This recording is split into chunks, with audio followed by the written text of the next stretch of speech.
the question that we were getting a ton of questions about, right, from Twitter, right? The most common question that we got from the community to ask you is, when is the date of the hard fork? Yes, that's right. When is the date of the airdrop? That's funny, right? So that's like the most popular question we've gotten. Anytime I tweet anything now, that's what people ask. And let's settle it once and for all here, right here. If you look, my pinned tweet right now is that there is no date set. Unacceptable. What is the date here? Yeah. They sent me down here to Austin to ask you and grill you for the date. But he's an engineer. There is no date set. Okay, is there like an estimate? Let's ask this question instead. Yeah. What are the things that have to happen before you can set the date? Right. So I was just gonna say, as far as estimates go, so we have to do something that's never been done before. Right, because we're doing I've called it a spork before, because it's almost like a two kind of blockchain fork in a way, right? So let the record reflect that he came up with the term spork, blockchain. Okay, Dash has the word spork. Oh, they do. Oh, they do. Oh, okay. Well, you can't get credit for it then. So call it something different. Fork. I can say there's an issue in GitHub for the to add the Bitcoin account balances to Z Classic as a fork.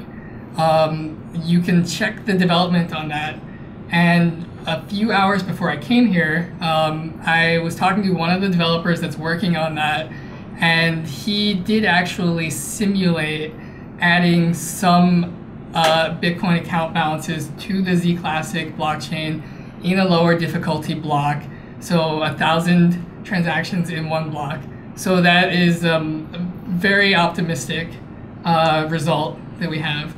And so once that, but we will need to finish that issue and run a simulated fork.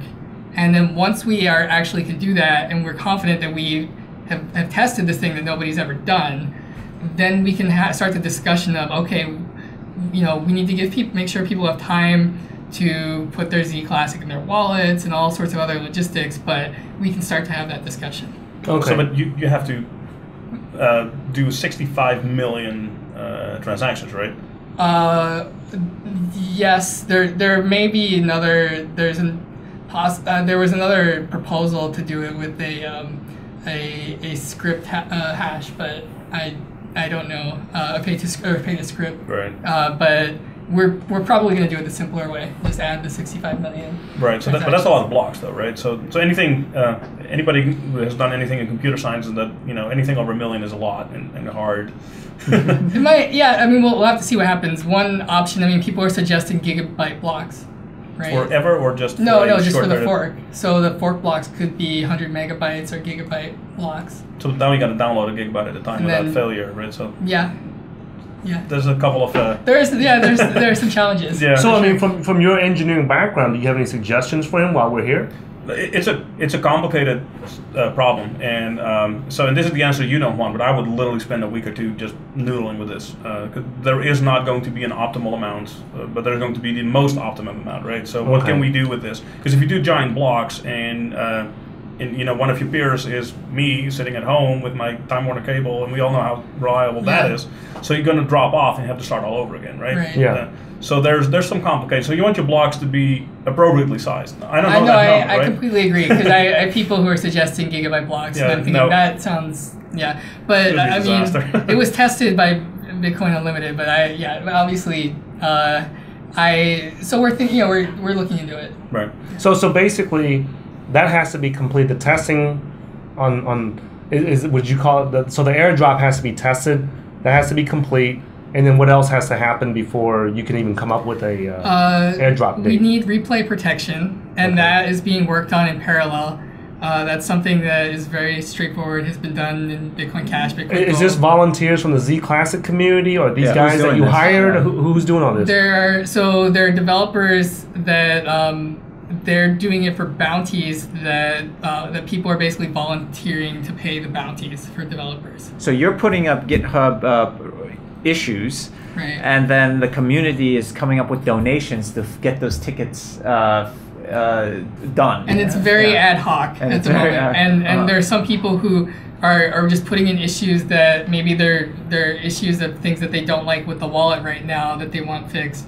and I think there was a $2,500 bounty that someone, I don't even know, just posted it and paid a developer to do a pull So request. I think it's very clear the community wants this, and we all agree. And the funding, it would be a big help if somehow the funding for all this was somehow a little more organized. Oh, definitely, right. And if we could figure that out, I mean, this could be big. I mean, that's what I think. I think that if it's done right, you could get very big very quickly. And so, okay, so obviously you said that this came to you as unexpected. You didn't expect this overwhelming response from the community. So what do you need help with? And if you had to tell the audience that's watching this, what do you need to help with to launch a Bitcoin private? Well, I mean, development. I mean, maybe I'm a developer, and I feel like that's maybe what I focus on. But no, I think, I mean, definitely. So, actual blockchain development, it's so hard to find people that can do that and that are good at it. And there's only a handful of those. It's really crazy. I've gotten so many people who have reached out and they say, hey, I can do marketing. I'm really good at marketing. I'm really good at graphic design. People who can make websites and web programming. And there's only a handful of blockchain engineers. And actually, I'm kind of surprised because, to be honest, I don't think it's that hard. It is that hard. Is it that hard? I don't know. Is it really that hard? I like that mentality because when you don't know it's that hard, you're gonna keep doing it. Because if you knew it was that hard, you probably wouldn't do it. It is that hard. No, so as a guy who frequently works on blockchain related PRs, what always, and I've been doing this for years, but it always hits me how much more test code I need to actually validate my feature than the actual feature. So we have written 200 lines of code that look, relatively simple, but there's 10,000 lines of code around it to actually validate it. I was actually going to ask you that question earlier. So are you going to put a test framework around this whole, a test suite? Test suite around the pre-mine portion? Because you might want to do that, right? Because what happens if there's a little bug, right, that crept in there? There's so many corner cases in blockchain. And that is what makes it complicated. So inherently it's not complicated, right? But it's so one fork went this way, the other one went that way, and then over here is when, an event happened.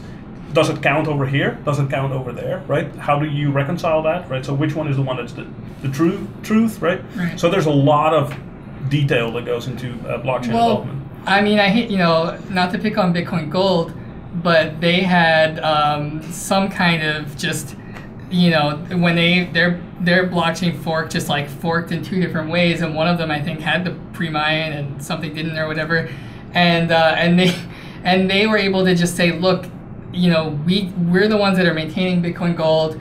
We're gonna basically, I think they had did they have a do-over or something? They had something weird that didn't work, and it wasn't on. The exchanges hadn't connected to it yet because the network wasn't stable. Right. And I don't want it. Obviously, I don't want it to come down to that. But I think that there are actually backup plans. When these forks don't go right, because everybody is on board. Like Bitcoin Private is if you have a Bitcoin, you get a Bitcoin Private, and if somehow that gets messed up in the launch, then everyone will come together and say, no, that's not what we agreed that Bitcoin Private is, and it will be done correctly. So I find that an optimistic stance. I like it though. I like your optimism here. So when you launch Bitcoin Private, like Bitcoin Gold, I didn't get any gold with the Bitcoins. But I will get privacy with the Bitcoin Private. You will get privacy with Bitcoin Private. Okay, all right. I just want to make sure. Did you have any questions, David? I'm sure the people in the Bitcoin Cash community will wonder how this will work.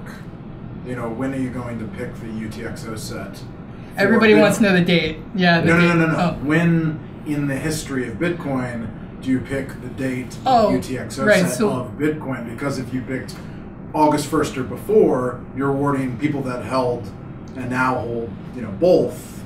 If you pick a date after, you're maybe not rewarding the current holder. Right. So can you repeat the question? Just for the question is, when we choose a Bitcoin snapshot date for people to receive their Bitcoin Private, Will we pick a date in the past? Because if we picked like a pre-August 1st date, then that was before Bitcoin Cash. Or when will we pick that date?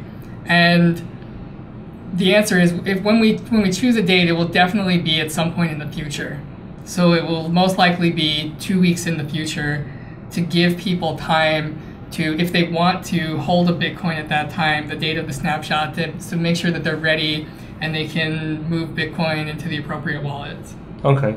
So also for security reasons, because we've seen lots of forks in the past where there's these scammers, that they make all these fake wallets and fake websites and tell people to send their private keys in there and stuff. When it's time for you guys to do the airdrop, what is the official wallet or the official software so that people know? Or where will you announce it? Maybe you don't know now, but where will you announce it? That's a really big problem. That's because we don't want people to get hurt by this and lose even Bitcoin Gold. I think they had a problem in their Electrum wallet, and so that is we are going to have to be really careful about that. It's one of my biggest concerns. But we don't have any official channels ready to announce about that. Okay, we'll be happy to announce that channel with you whenever you get ready. That's okay. Well, do you guys have any other questions? Because that's all the questions I have. That's all I have. Okay. Any questions, David? No, it'll be interesting to see how it comes together. It sounds like a great book. Okay. And that's David Johnson, in case you don't see him off camera, chairman of Factum, and thanks for letting us use your office here at Factum. I think he was pointing at the website. Yeah. Okay, so for more information, go to zclassic.org, or you can follow Rhett on at Hey Rhett. And then you didn't put the Bitcoin private address up there? Oh yeah, we don't have the website yet? coming up. So whenever you get it to me, just send it to me. I'll put it at the bottom of the video. Okay. All right. So any last words for the audience? No, I don't think so. Hey, we're excited about this project more than you are. Well, no, I mean, the one thing I want to say, I mean, I this is just, I think we're all part of this really exciting experiment. And I feel like blockchain is really about giving people freedom and the economic freedom to choose what type of networks that they want to be a part of. And what I would really like to see personally in Bitcoin Private is I'd like for it to be a blockchain for innovators. So because we have lower speed or higher speed, lower block times, and right now we have higher scalability than Bitcoin, lower fees, and the privacy. I'm really excited to see people building applications on top of that and seeing what people can come up with. Okay. Well, thanks for taking the time to come down and come over and join us today. Yeah, thanks. And then thank you also, Marco, for contributing on your experience from the Decred project. And Thank you for having me. Interviewing him in a separate video, and you're welcome to stick around also, right? And so if you guys like these types of boots on the ground type research on the crypto projects with me and Leon, make sure you go to www.cryptocurrency.market/newsletter and sign up for our newsletter. And we'll look forward to seeing you guys in the future video.